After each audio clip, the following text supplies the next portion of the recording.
ஐநாதன் sir, நடிகர் விஜயின் அரசியல் கட்சி வெற்றி பெறுமா, புதிய வாக்கு வங்கியை உருவாக்குமா? உங்களுடைய பார்வையில் நீங்க என்ன நினைக்கிறீங்க சார்? இப்ப ஏற்கனவே ஒரு முறை அவரு அரசியலுக்கு வரலாம். அது இந்திய அரசமைப்பு சட்டத்தின்படி ஒவ்வொருவரும் வந்துட்டு அதற்குரிய வயது வந்துட்ட உடனே எப்படி வாக்களிக்கிறாங்களோ அதே மாதிரி அரசியல் உரிமை அப்படின்றது முழுமையா எல்லாருக்கும் உண்டு, விஜய்க்கும் உண்டு. அதுல எந்த விதமான தவறும் இல்லை. ஆனா அரசியல்ல ஒரு கட்சி தொடங்குறது அப்படின்றதுனுடைய அர்த்தம் உள்ளபடி என்னன்னா, மக்களை வழிநடத்துவது அப்படின்றது ஒண்ணு. ரெண்டாவது விஷயம், நாட்டை வந்துட்டு அடுத்த கட்டத்துக்கு கொண்டு போறது, முன்னேற்ற பாதையில கொண்டு போறது அப்படின்றது ரெண்டு. இப்ப இது ரெண்டுத்துக்குமே என்ன வேணும்னா, முதல்ல தெளிவு வேணும். இந்த அரசியல் என்னது, இது எப்படி இவங்க பண்றாங்க, இது அரசியலை கட்டுப்படுத்தக்கூடியவங்க யாரு, இவங்க எப்படி மக்களை வந்துட்டு ஏமாத்துறாங்க அப்படின்றது தொடர்பா ஒரு தெளிவு வேணும். ரெண்டாவது விஷயம் என்ன அப்படின்னீங்கன்னா, துணிவு வேணும். இவங்களை எல்லாம் எதிர்த்து நிக்க துணிவு வேணும். புரியுதுங்களா? அப்போ அந்த துணிச்சலும் அந்த துணிவும், இப்ப விஜயகாந்த் கிட்ட துணிவு இருந்தது, தெளிவு இல்ல, அவர் தோத்து விட்டாரு. கடைசியில வந்துட்டு தோத்துட்டாரு, நல்லா வந்துட்டு தோத்துட்டாரு. விஜய் கிட்ட வந்துட்டு துணிவு இருக்குது அப்படின்னு சொல்றதுக்கு ஆதாரம் அத்தாட்சி எதுவுமே கிடையாது. தெளிவு அப்படின்றது அவருக்கு இல்ல. இப்போ சமீபத்துல நான் இதுல இருந்து சொல்ல வரேன். இப்போ காவிரி நதிநீர் பிரச்சனைக்காக ஒண்ணு நடந்துச்சு, தண்ணியே கொடுக்க கூடாது அப்படின்னாங்க. முல்லை பெரியாறுல வந்துட்டு அந்த அப்படை அணை இடிச்சிடணும் அப்படின்னு சொல்லிட்டு இப்ப பட்ஜெட்ல வந்துட்டு சொன்னாங்க. விஜயனுடைய படம் வந்துட்டு கேரளால நல்லா ஓடுது, நல்லா போட்டது.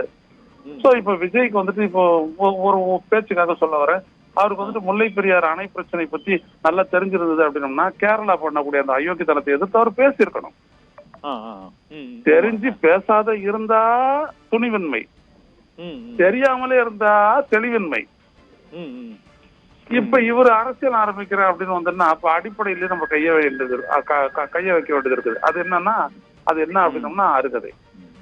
ஏன்னா ஒரு தகுதி அப்படின்றது ஒண்ணு வேணும். இப்போ வயசு வாக்களிக்க வந்துட்டு 21 வயது அப்படின்ற மாதிரி, 18 வயதுன்ற மாதிரி அரசியலுக்கு வரும்போது ஒரு நாட்டை சார்ந்துள்ள மக்களினுடைய வளர்ச்சிக்கும் மேம்பாட்டிற்கும் சுதந்திரத்திற்கும் என்னென்ன தடையா இருக்குது அப்படின்றதெல்லாம் பத்தி தெளிவு வேணும். அந்த தெளிவை வந்துட்டு விஜய் நிரூபிக்கட்டும். முதல்ல தெளிவை நிரூபிச்சிட்டோம்னா அதுக்கப்புறம் துணிவை பத்தி ஒண்ணும் கவலை இல்லை. மக்களினுடைய ஆதரவே பெரும் துணிவு.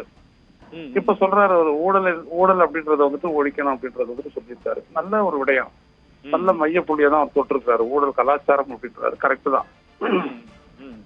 எப்படி அதை ஒழிப்பாரு அப்படின்றதெல்லாம் வந்துட்டு அவருடைய தொண்டர்கள் மற்ற மக்கள் கிட்ட எல்லாம் சொல்லிட்டு காசு வாங்காதீங்க அப்படின்லாம் சொல்லிட்டு அவர் சொல்லலாம். அதெல்லாம் ஒரு முன்னெடுப்பு செய்யலாம். ஆனா இந்த நாடு எதிர்நோக்கி இருக்கிற இப்ப கல்வி, இப்ப ஒரு விடயம் இருக்கு இல்லைங்களா? இப்ப இவருடைய சினிமாவிலேயே வந்துட்டு பிளாக்ல டிக்கெட் எல்லாம் வச்சிருப்பாங்க இல்லையா? அதெல்லாம் முதல் நாள் வந்துட்டு 1000 ரூபாய்க்கு விற்கிறது, 2000 ரூபாய்க்கு விற்கிறது, இதெல்லாம் அவர் தடுத்துருவாரு. அவரு ரசிகர்களை தடுக்கணும்ல. அப்போ இவங்களுக்கு ஆமா, அது ஒண்ணு. சினிமா விட்டே விலக போறேன்னு சொல்லி இருக்காரு அவரு. வரவேற்கத்தக்கது, முழுமையா ஈடுபடுறது அப்படின்றது வரவேற்கத்தக்கது. ஆனா தெளிவு வேணும். நீங்க வந்துட்ட உடனே தான் அரசியலை பத்தி பேசுறேன் அப்படின்றது இவ்வளவு காலம் பேசாத இருந்துட்டு, எனக்கு அவர் மேல இருக்கக்கூடிய ஒரு ரெக்கார்டு என்னன்னா, ஒரு மரியாதை என்னன்னா, ஈழ பிரச்சனைக்காக அவர் தனியா அவருடைய ரசிகர் மன்றத்தினர் எல்லாம் கூட்டிக்கிட்டு ஒரு நாள் உண்ணாவிரதம் நடத்துறது, அதெல்லாம் எனக்கு ரொம்ப பிடிச்சவருடைய தான். நல்லா அவர் செஞ்சாரு. ஒரு பிரச்சனைக்கு நீங்க வரணும்ன்ற வந்துட்டு அது தொடர்பா பேசணும், அது தொடர்பா இருக்கக்கூடியவங்களோட இதை பேசணும். இப்ப வெள்ளம் வந்துச்சு, நிறைய உதவி எல்லாம் போயிட்டு தூத்துக்குடிக்கே பண்ணிட்டு வந்தாரு. ரொம்ப சிறந்த விடயம் அதெல்லாம். அது என்னதான் இன்கம் டாக்ஸ் கணக்கு மற்றதெல்லாம் இருந்ததுனாலும் கூட முதல்ல அந்த இடம் வரணுமே, மக்களுக்கு உதவணும்ன்ற ஒரு இடம் வரணுமே ஒண்ணு. அதே மாதிரி இந்த மாணவர்கள் இவங்களுக்கெல்லாம் வந்துட்டு ஒரு நாள் ஃபுல்லா நின்று அவங்களுக்கெல்லாம் கல்வி நோட்டு புத்தகம் எல்லாத்தையும் கொடுத்து நல்லா படிங்கன்னு சொன்னது.